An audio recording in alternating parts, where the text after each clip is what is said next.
Hey, I'm Chris Cooper. This is Run a Profitable Gym, and I know you. You're not lazy. You're probably learning more than ever about running a gym. But learning isn't enough. I've been providing free help to gym owners for 16 years. Books, podcasts, blog posts, templates, tools. Some people use it and succeed. And most people collect it. They save it for later.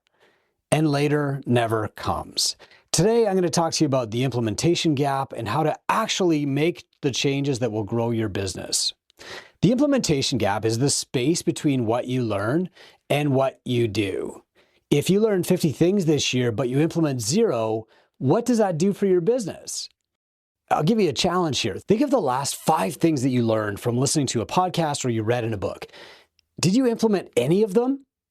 And that's why mentorship matters. We close that implementation gap between knowledge and action. Jim Rohn famously said, "Don't let your learning lead to knowledge, let your learning lead to action." And I have that printed in my office because, like me, you don't need more ideas. You need to act on one great idea consistently again and again and focus on getting better at that instead of jumping from one thing that you're bad at to another one that you're just trying for the first time and failing. This is how mentorship gets you 10 times further, 10 times faster.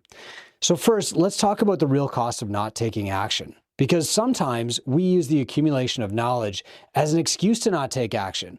Well, I want to finish this book before I start working on it. Actually, I'm going to listen to 3 more podcasts on the topic before I launch that thing. Here's some examples of how much pausing and waiting actually costs you in your gym. Because waiting has a price. For example, if you hire people without written roles and tasks and evaluation forms and contracts, that can easily cost you $100,000 in wasted payroll as that person quickly churns out. If you don't have a pricing binder, that's probably costing you $5,000 a month in lost sales. And if you have a weak website, then every dollar and every second of time you spend on marketing is probably wasted. These are mistakes that people don't realize they're making until it's too late. I'll give you another great one. Pricing based on what your competition is doing or what you think your process is worth without help from a mentor, without looking at a P&L, that's probably costing you $5,000 to $8,000 in revenue a month because you guessed instead of actually working things out with math. And so when a lot of people come into TwoBrain, they think like, I'm doing okay, I'm treading water, I'm holding even, I'm maintaining, but they're actually going backward.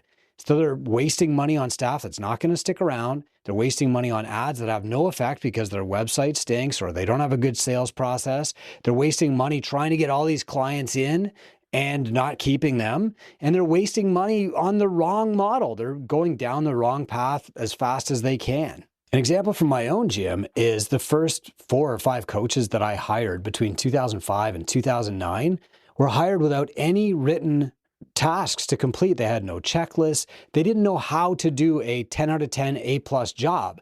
They came in and worked hard. They showed up when I did very early and they stayed till late and they trained a lot of clients and I was still dissatisfied. And they would sense that dissatisfaction and they would just churn out. They would think like, I'm doing a bad job. I'm working as hard as I can. My dad says I should get a job in the post office. Why don't I just do that? It's so much easier. And my boss isn't angry all the time.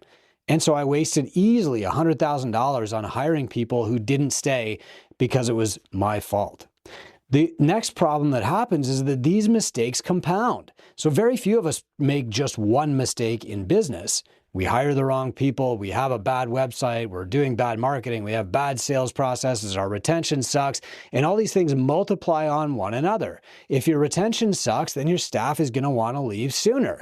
If your sales process is really, really weak, then you're going to get frustrated with all these cold leads who don't want to buy, and then you get burned out too. And so these mistakes just compound and compound until you're so overwhelmed that you want to get out. And let's face it, more knowledge just adds to that overwhelm. Gee, maybe the thing that I read in that book I should be doing. Oh, I know I should be doing this. You start to feel guilty because you're not getting results and you know what to do, but you're not doing it. Without mentorship, your errors, your mistakes, your waiting compounds and it multiplies on each other.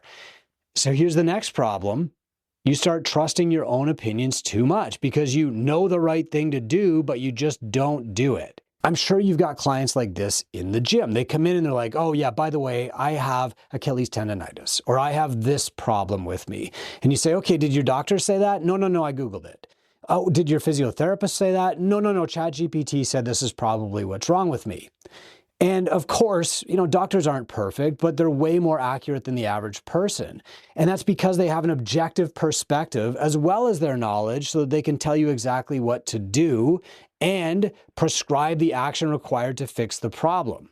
See, when we're living in our heads like we do all day, every day now, it's very easy to come up with the first answer and convince ourselves that that's right, or to read a book and think like, wow, that's the solution. We have novelty biases, we have self-perception biases, we have scarcity biases, and these often guide us down the wrong trail 100 miles an hour because they can convince us that we're doing the right thing, even when it's only the voice in our head. And business is the same. We project our feelings and our budget and our perspective and our experience onto everybody else. That's why you need an outside expert to help you see the real problem. Otherwise, you keep treating chest colds when you've got lung cancer.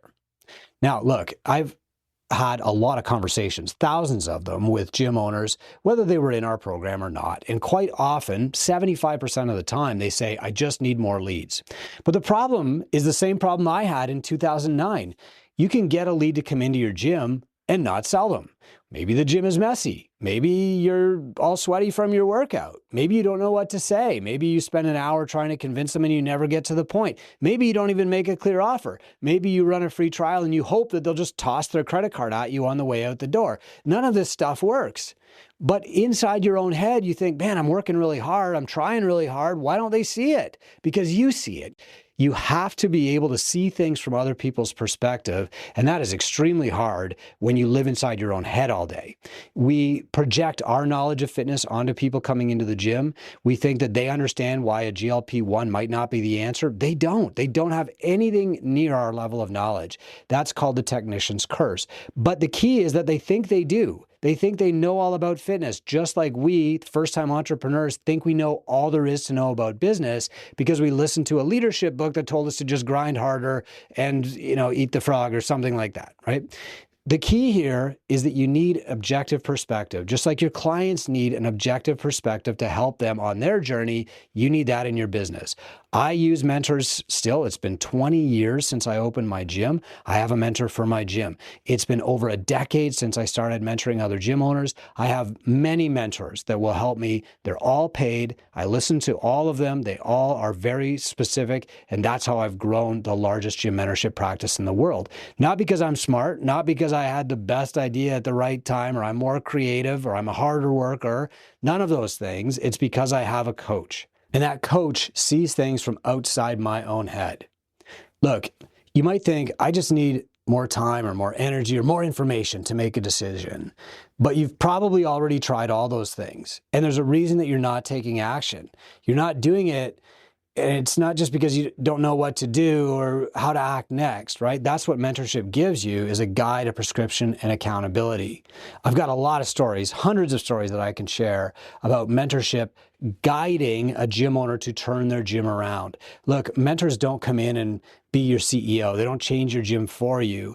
They guide you to do it, which gives you the long-term skills to be a good gym owner. And that, to me, is the real value of mentorship. You can learn lessons from a book, but nothing like what you can learn from actually running your own business and fixing your own mistakes. And that's what mentorship helps you do. That's why working with a mentor for a couple of years can make you a great gym owner for decades. I want you to stop drowning in content. Stop confusing knowledge with growth. Close the gap. Get a mentor, make changes, and grow your business. And later this week, I'm going to explain why it's so important for every gym owner to grow instead of to fail.